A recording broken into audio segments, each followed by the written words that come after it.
All right, Survivor fans, we've seen episode 5 of Survivor San Juan del Sur. It's called Blood is Blood. And I'm joined here with Matt Noble. Matt, are you in San Juan del Sur? What's going on behind you there?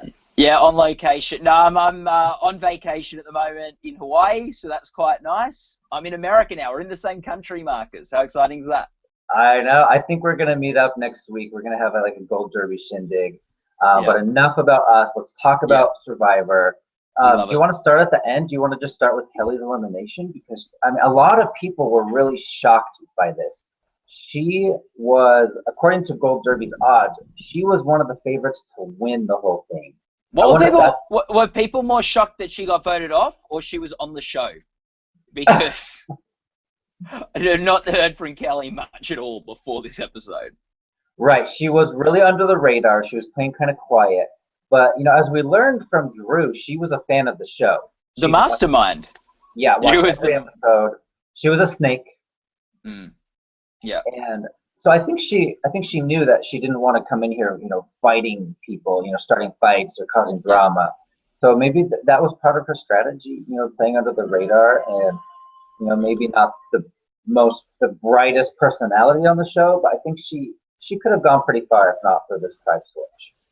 Oh, for sure. Like, she definitely got screwed over. She was in with Jeremy, and things were looking really good for her. And then she got with her dad, and he ruffled feathers and things. And it was a real, like, it seemed like they were ending up having to rely on John and Jacqueline when Dale and Kelly in their last two tribal councils didn't vote with John or Jacqueline. So, Mm, um, so there weren't people that they were aligned very closely with on their other tribe that they're having to trust with. And maybe Dale should have trusted Kelly to get on better with Missy and sort of work that angle a bit more, mm. rather than just sort of like getting in a fight with Missy. And yeah, I really think Dale hurt his daughter a lot in this episode. Right. And it's surprising because, we know that Dale watched Amazing Race. That's why he voted out Nadia. We know that he's a fan of Survivor. So if you've watched all these shows, that should give you an edge. But he's still, I just feel like the Rice fight that he had with Missy was completely uncalled for. Like, if someone's eating your rice on Survivor, you keep your mouth shut and let them do it. You know what? Because you don't. If you fight with them, it makes you a target all of a sudden. Yeah, if you really want to do anything, you go pull someone aside and say, can you believe all the rice Missy's eating? But you don't get in a fight with her in front of everyone.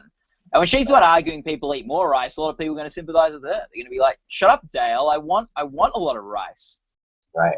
There was a Yeah. lot of rice talk because the other tribe actually ran out of rice, and they asked Jeff. This is the third time this season that people have asked Jeff to do maybe a switch with something else, a barter situation.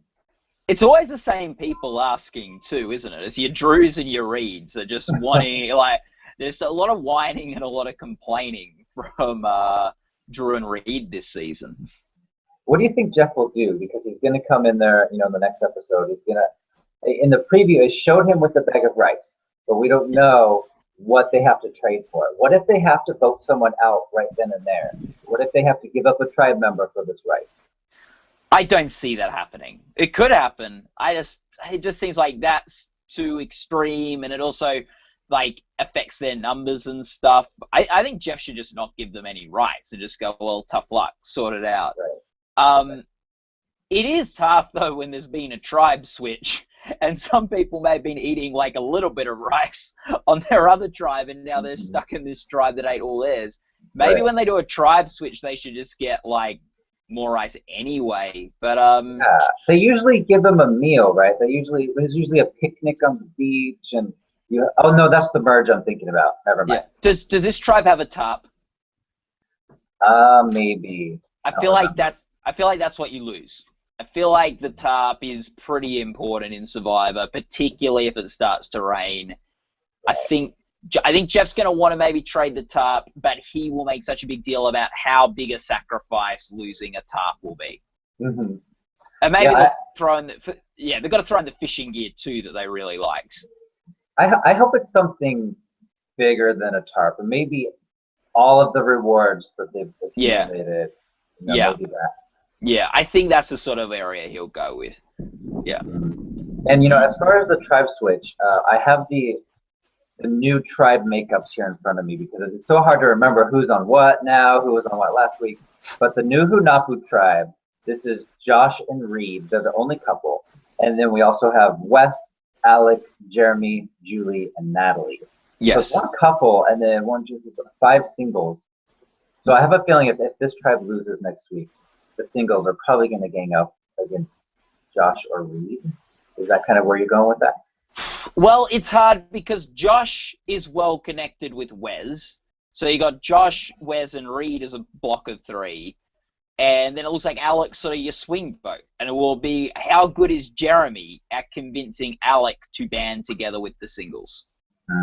And part of me feels like he will. Like, part of me feels like they'll win over Alex. I feel like the way this edit's going down for Jeremy, that it's looking like he might be able to pull Alec over to the fold. And then Josh and Reed are in trouble, I guess. And I'd say Reed. I think Reed, if they lose the next challenge, is in a lot of trouble. Right. I think between Josh and Reed might be the more physical threat. So I think that's why they could vote him out. But as we know from watching the show, Josh is a really good mental player. I'm not sure if they see that because he might be hiding that from them. So I think Reed, if that tribe loses next week, I'm going to predict Reed to go home. And then the Cleopa tribe, this is the tribe with 3 couples and poor Keith. But of course, Kelly got voted out. So now Dale is also a single.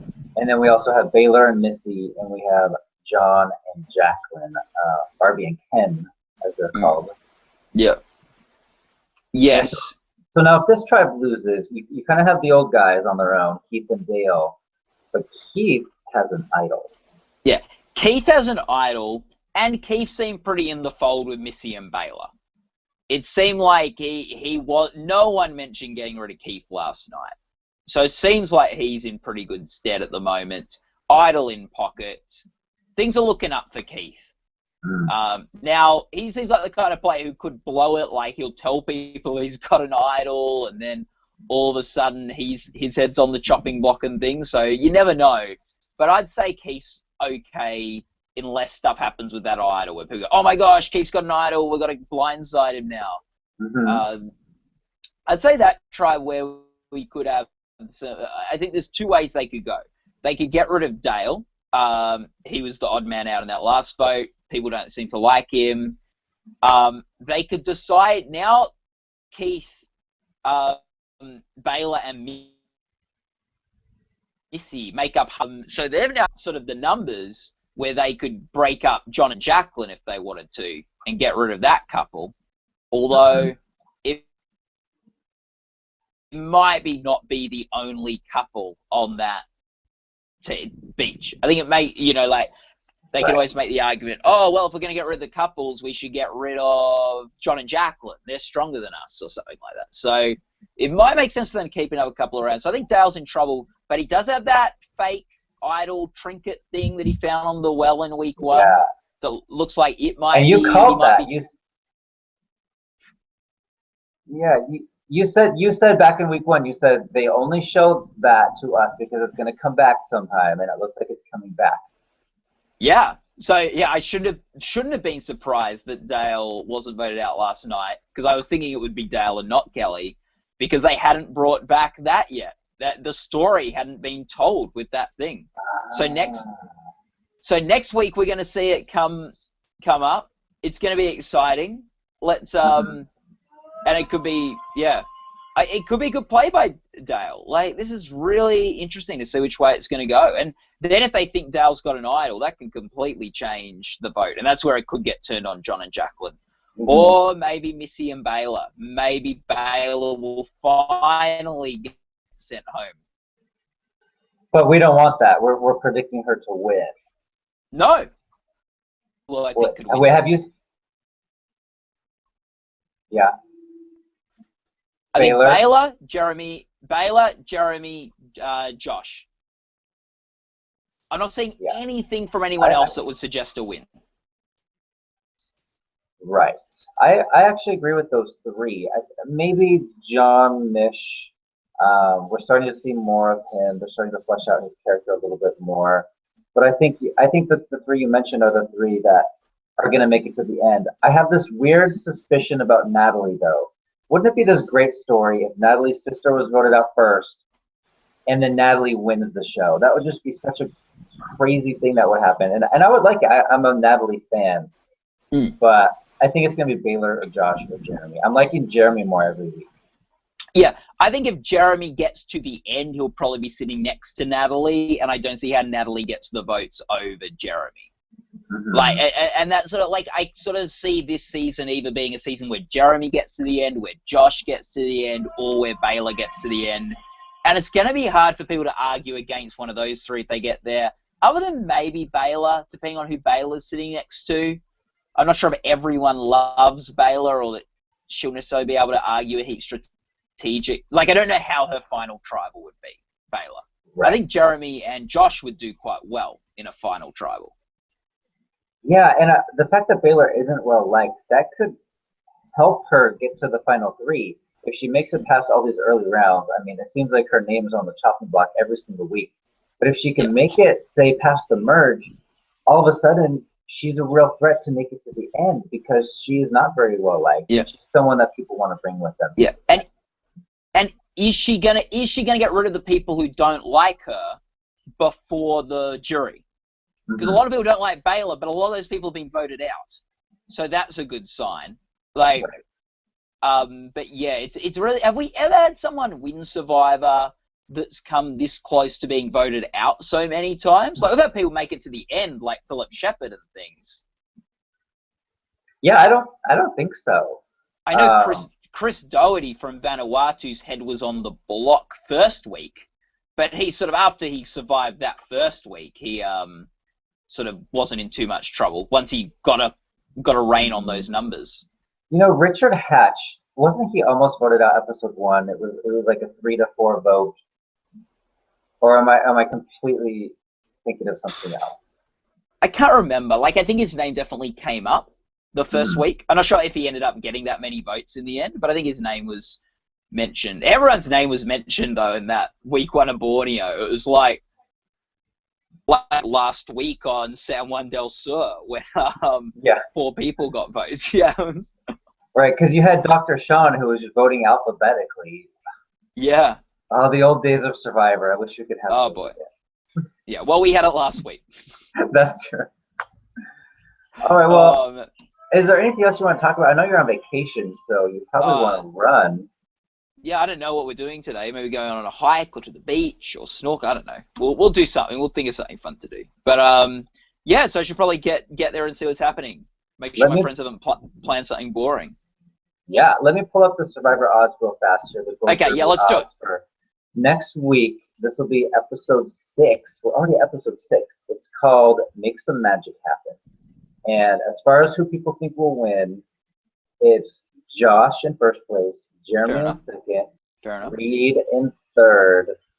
And this is confusing. Keith is in 4th place. I wonder if it's his idol, if people think his idol might bring him to the end. Yeah. It's the casual. Yeah. Keith looks like he's going to make a mistake. Yeah, like if Keith got to the end, he could win. He's a pretty likable guy. Like, if he's sitting next to the right people. But I feel like he's going to crash and burn at some point. Right. And then which duo will be the last one standing? There's only 4 duos left. First place, people think Josh and Reed will make it the furthest. Second place, Wes and Keith. Third place, Baylor and Missy. And 4th place, John and Jacqueline. I would put John and Jacqueline a little higher. I think they have a lot of power on their tribe. I would even put them like second behind Josh and Reed. Yeah, maybe. Like, I got Missy and Baylor in one just because I feel like when they get the merge, I'm not sure how big a threat Missy's going to be. Or Baylor even, really. So I feel like if they could just hold out to that merge, they could have a good run where people like Reed and even Jeremy and John will become targets post-merge. So that's why I've got them up top, Missy and Baylor. But like one of them could go next week.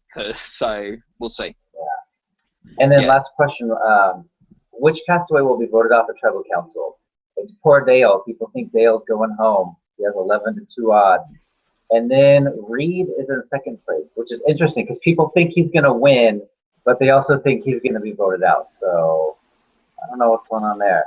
Maybe they just think he could get voted out next week, but if he saves himself next week, he's good to go. It's the hump he needs to get over, which is sort of true. I don't see how Reed gets to the end without Josh and then wins it. Like, that's why I'm finding it like sort of I've got my three people who I think could win because I'm like, well, I don't see Reed winning and not Josh. Like, Josh will win if it's one of those two. Because we're not really seeing much of Reed at all. And if someone other than those three wins, they're definitely the new Bob Crowley, who I think's the last time we really had a winner that you just didn't see much of at all until post-merge. That's a good point. Yeah, like, and even like a Natalie White, you saw plenty of her with Russell, or Russell talking to her for that whole first pre-merge portion of the game. So we saw where her head was at with the game or what her alliance she was in and stuff. Whereas Reed, we haven't seen any form of strategy or alliance from him, which is similar to Bob Crowley until the second half of the season. But I can't think of many other winners that you've seen this little of, even just in terms of people they're with. Like, what about Fabio? Fabio I feel like he wasn't shown very much. Okay, yeah, that's fair. I think we saw more of Fabio because he was funny, but you are right. Yeah. We didn't really see. Yeah. Fabio's probably another good example of that. Who is such an outlier as far as winners go. Fabio, two quitters voting for him, an immunity run getting him to the end. Like, very rarely does someone won after an immunity run. Like, again, Brett from Samoa came close to doing that if he won that last challenge. But so yeah, but you are right. Fabio's another good example of that. Don't see much strategy or alliance pre-merge. Goes on a winner. Colby went on a good run there in Australia, and then even Kelly at season 1, she won a bunch, didn't she, at the end? And maybe that makes them a threat. Like, if you win all these challenges, right? Well, the jury didn't vote for them. Like, they got to the end with the immunity run, and then they couldn't. Then the jury didn't respect that, and like the jury didn't go with, well, they won the last 4 challenges, they should win. Right. Yeah. All right. Well, have a great time in Hawaii, and we'll see you next week here on our next Slugfest. Aloha. Yes. Aloha. Bye-bye.